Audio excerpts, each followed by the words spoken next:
And Spencer, one of the people you interviewed, I thought had some pretty interesting numbers, kind of explaining just how much goes into selling a product and at the end of the day, what he takes home.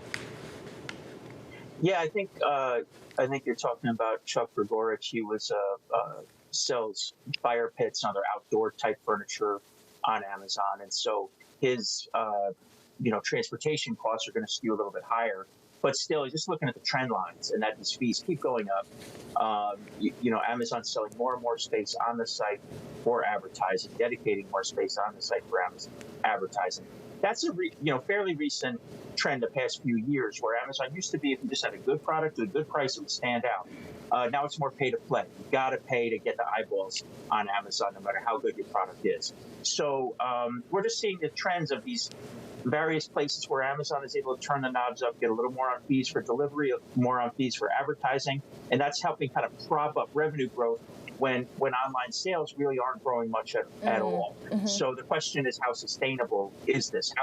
How much can they squeeze out of these third-party sellers?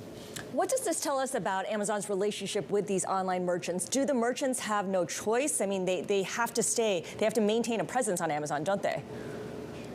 Yeah, I mean, Amazon gets it's close to 40% of all online sales in the U.S. So about 40 cents on the dollar in the U.S. spent online goes through Amazon. So you have to be there. There's these alternative channels like Walmart, is still trying to up its e-commerce game. You've got traditional channels like eBay, but all these are still really small. So it's a question of, where are most of my sales and how do I optimize that? And right now it's basically been just keep paying those fees and do the best you can. And a lot of them are raising prices. They have to raise prices. Talk a little bit, Spencer, about the advertising component of this. I remember, a few years back when Amazon really started to make a big push into this space here. It appears on the surface like it's been successful, but some of the numbers that you have in your story seem to suggest that it's kind of been ebbing, or maybe, I guess, oscillating in a little bit, a better term. Yeah, it's very successful, right? Your merchants love Amazon for advertising because you're catching people at the point of sale. It's not something like a billboard you're driving by on the road and maybe you put some product top of mind. It's like you're thinking of buying this thing and I'm catching you right now with an ad. So it's very valuable to that extent. But as Amazon's made more and more space on the site available, the value of every individual ad is coming down.